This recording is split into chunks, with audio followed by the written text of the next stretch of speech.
So essentially what you have here is the U.S. Secretary of Defense saying that these troops are not ready to get the job done. And that's very interesting coming from the U.S., considering not only had they trained these troops over the last 10 years, but they had also been training them with U.S. Special Forces and Special Advisors to fight the Islamic State. So it isn't like they're unaware of the capabilities here. They've also, of course, been supplying them with weapons. These guys are also getting weapons from the Russians. They're getting other deals as well, even from the French. So it's interesting that the U.S. is going to take this line with regards to ISIS, because of course the response here is one of sort of frustration with the U.S. administration, not just from the Iraqis themselves, but from the Kurds. I had the chance to sit down with the Iraqi Deputy Prime Minister, and he essentially told me that this was going to be a big problem going forward. Take a listen. It is clear that there are targets that the US said that there are a red line, and they remain a red line, and ISIS could not reach there because the US can stop ISIS. But ISIS managed to reach other areas because the US did not say these are within red lines. The whole of Iraq should be a red line. ISIS should not be able to take it over. This is the new strategy, and the international coalition should follow in the region. They should not just make strikes here and there that are ineffective.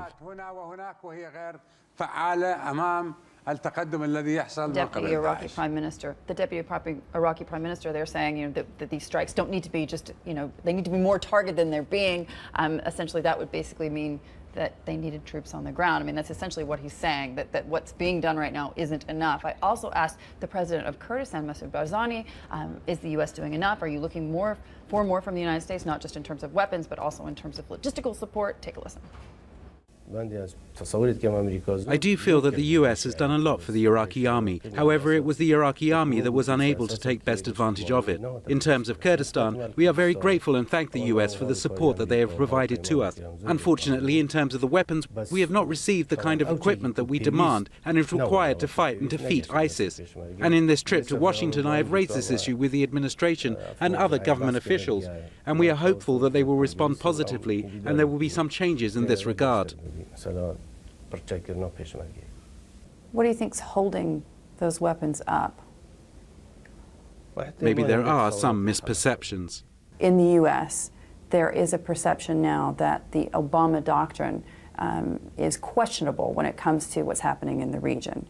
And many in the U.S. Congress are now raising questions about whether the president's strategy is the right one when it comes to helping to defeat the Islamic State. Is the U.S. doing enough to fight this threat?